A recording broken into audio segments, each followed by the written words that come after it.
Good evening বন্ধুরা। আজ হলো 30 জুন মঙ্গলবার। আজকের সন্ধ্যার বিশেষ বিশেষ খবর হলো কৃত্রিম বন্যা, শ্রীভূমি প্রশাসনের উচ্ছেদ অভিযান, গুড়িয়ে দেওয়া হলো অবৈধ দখল। শহরের দীর্ঘদিনের জলাবদ্ধতা সমস্যার স্থায়ী সমাধানের লক্ষ্যে আজ মঙ্গলবার শ্রীভূমি শহরের ব্রজেন্দ্র রোডে ব্যাপক উচ্ছেদ অভিযান চালায় জেলা প্রশাসন। সকাল থেকেই 4টি বুলডোজার নিয়ে শুরু হওয়া এই অভিযানে নালা ও সরকারি জমি দখল করে নির্মিত দোকান, বাড়ির সীমানা প্রাচীর এবং বহুতল ভবনের সামনের অবৈধ অংশ ভেঙে ফেলা হয়। অভিযানে উপস্থিত ছিলেন সার্কেল অফিসার, পৌরসভার এক্সিকিউটিভ অফিসার, অতিরিক্ত পুলিশ সুপার সহ প্রশাসনের একাধিক ঊর্ধ্বতন কর্মকর্তা। অপ্রীতিকর পরিস্থিতি এড়াতে এলাকা জুড়ে মোতায়েন করা হয় বিশাল পুলিশ বাহিনী এবং নেওয়া হয় কড়া নিরাপত্তা ব্যবস্থা। প্রশাসনের দাবি, দীর্ঘদিনের অভিযোগ, একাধিক সমীক্ষা এবং আইনগত প্রক্রিয়া সম্পন্ন করার পরই এই পদক্ষেপ নেওয়া হয়েছে। অবৈধ দখলদারদের আগেই নোটিশ দেওয়া হলেও নির্ধারিত সময়ের মধ্যে দখলমুক্ত না করায় উচ্ছেদ অভিযান চালানো হয়। জানা গেছে, বছরের পর বছর নালা দখল করে বিভিন্ন স্থাপনা নির্মাণের ফলে ব্রজেন্দ্র রোডের নিকাশি ব্যবস্থা কার্যত অচল হয়ে পড়েছিল। সামান্য বৃষ্টিতেই রাস্তায় জল জমে যেত, আর ভারী বর্ষণে বহু বাড়িতে জল ঢুকে পড়ে কৃত্রিম বন্যার পরিস্থিতির সৃষ্টি হতো। এতে প্রতি বছরই চরম দুর্ভোগে পড়তেন স্থানীয় বাসিন্দারা। সম্প্রতি মন্ত্রী কৃষ্ণেন্দু পালের সভাপতিত্বে জেলা প্রশাসকের সম্মেলন কক্ষে অনুষ্ঠিত এক নাগরিক বৈঠকে শহরের জলাবদ্ধতা নিরসনে ব্রজেন্দ্র রোডের নালা ও সরকারি জমি সম্পূর্ণ দখলমুক্ত করার সিদ্ধান্ত নেওয়া হয়। এরপর প্রশাসনের নির্দেশে জমি ও নালার পরিমাপ এবং সমীক্ষা সম্পন্ন করে অবৈধ দখল চিহ্নিত করা হয়। সার্কেল অফিসারের বক্তব্য অনুযায়ী এই অভিযানে প্রায় 60টি দোকান, বাড়ির দেওয়াল এবং বিভিন্ন ভবনের অবৈধ অংশ উচ্ছেদ করা হয়েছে। প্রশাসনের লক্ষ্য শুধু অবৈধ দখল সরানো নয়, বরং নিকাশি ব্যবস্থা সচল করে ভবিষ্যতে জলাবদ্ধতা ও কৃত্রিম বন্যার সমস্যা উল্লেখযোগ্যভাবে কমিয়ে আনা। যদিও উচ্ছেদ অভিযানে ক্ষতিগ্রস্ত কিছু ব্যবসায়ী ও বাসিন্দার মধ্যে মিশ্র প্রতিক্রিয়া দেখা গেছে, তবে জনস্বার্থে এই পদক্ষেপ অত্যন্ত গুরুত্বপূর্ণ বলে জানিয়েছে প্রশাসন। একই সঙ্গে জানানো হয়েছে, শ্রীভূমি শহরের অন্যান্য এলাকায় সরকারি জমি ও নালা দখল করে গড়ে ওঠা অবৈধ স্থাপনার বিরুদ্ধেও পর্যায়ক্রমে একই ধরনের অভিযান চালানো হবে। অপরদিকে শিলচরের বেহাল পরিকাঠামো নিয়ে বিজেপি সরকারকে তীব্র আক্রমণ অভিজিৎ পালের। শিলচর শহরের ভাঙ্গাচোরা রাস্তাঘাট, উন্নয়নের অভাব এবং পৌরসভার আর্থিক স্বচ্ছতা নিয়ে বিজেপি সরকার ও স্থানীয় জনপ্রতিনিধিদের বিরুদ্ধে তীব্র সমালোচনা করলেন কংগ্রেসের প্রাক্তন জেলা সভাপতি অভিজিৎ পাল। আজ শিলচর জেলা কংগ্রেস কার্যালয়ে আয়োজিত এক সাংবাদিক সম্মেলনে তিনি একাধিক অভিযোগ উত্থাপন করেন।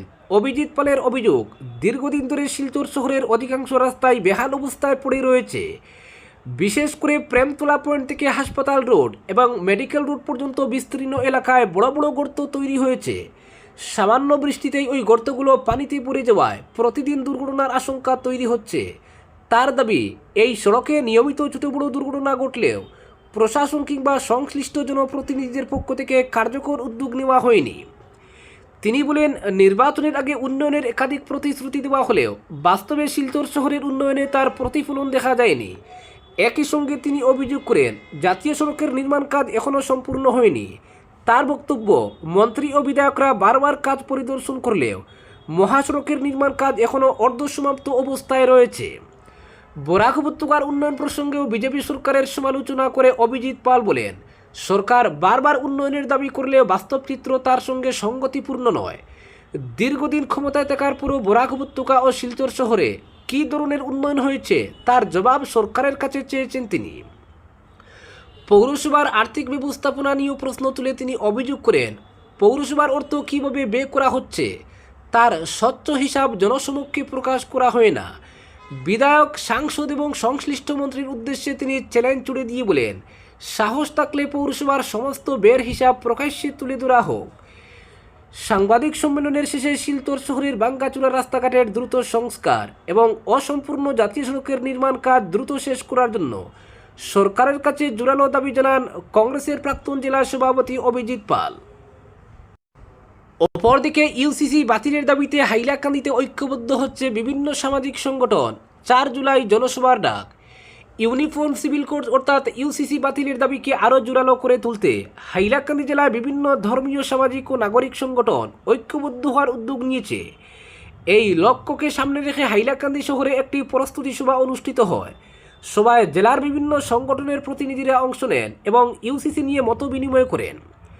সভায় সর্বসম্মতিক্রমে আগামী 4 জুলাই সকাল 11টা থেকে হাইলাকান্দি শহরে ইউসিসি বাতিলের দাবিতে একটি বৃহৎ জনসভা আয়োজনের সিদ্ধান্ত গৃহীত হয়।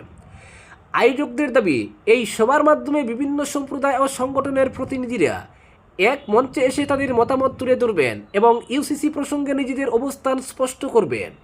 প্রস্তুতি সভা শেষে সাংবাদিকদের সঙ্গে কথা বলেন বিশিষ্ট শিক্ষাবিদ ও লেখক হিলাল উদ্দিন লস্কর। তিনি বলেন, ভারতের সংবিধানে ধর্ম পালনের অধিকার মৌলিক অধিকার হিসেবে স্বীকৃত। তার বক্তব্য অনুযায়ী ইউসিসির মাধ্যমে সংবিধান প্রদত্ত কিছু মৌলিক অধিকারের উপর হস্তক্ষেপের আশঙ্কা তৈরি হয়েছে বলে তাদের মত।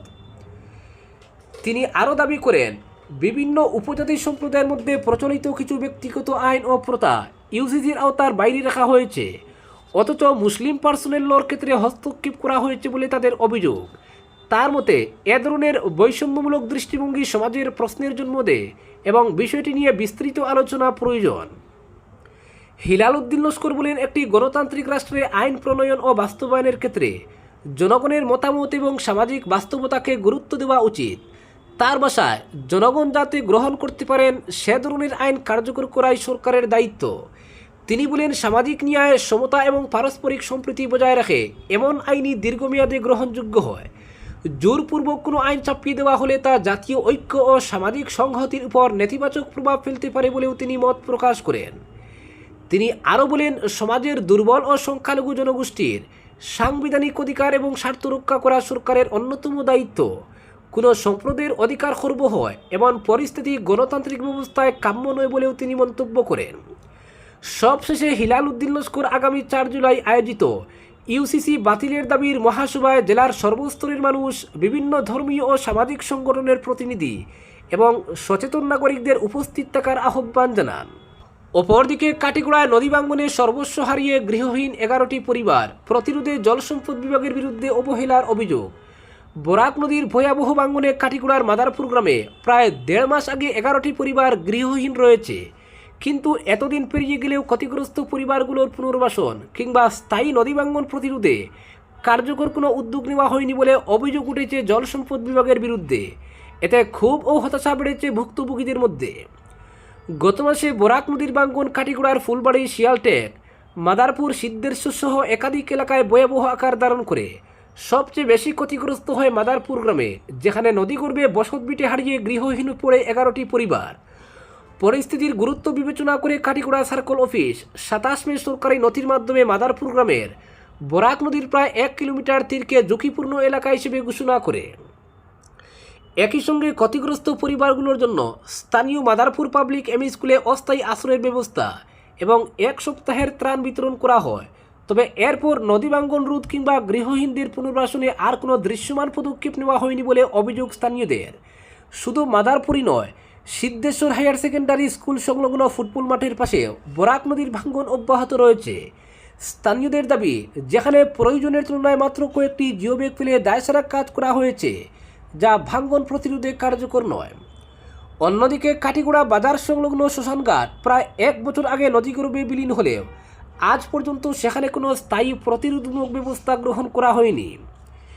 এসবের মধ্যে জল সম্পদ বিভাগের ভূমিকা নিয়ে উঠছে একাধিক প্রশ্ন। স্থানীয়দের অভিযোগ, বন্যা ও নদী ভাঙ্গনের এই সংকটময় সময়ে দায়িত্বপ্রাপ্ত কার্যবাহী বাস্তুকারের দেখা মিলছে না। ফলে মাঠ পর্যায়ে তদারকি ও জরুরি প্রতিরোধমূলক কাজ মারাত্মকভাবে ব্যাহত হচ্ছে বলে দাবি এলাকাবাসীর।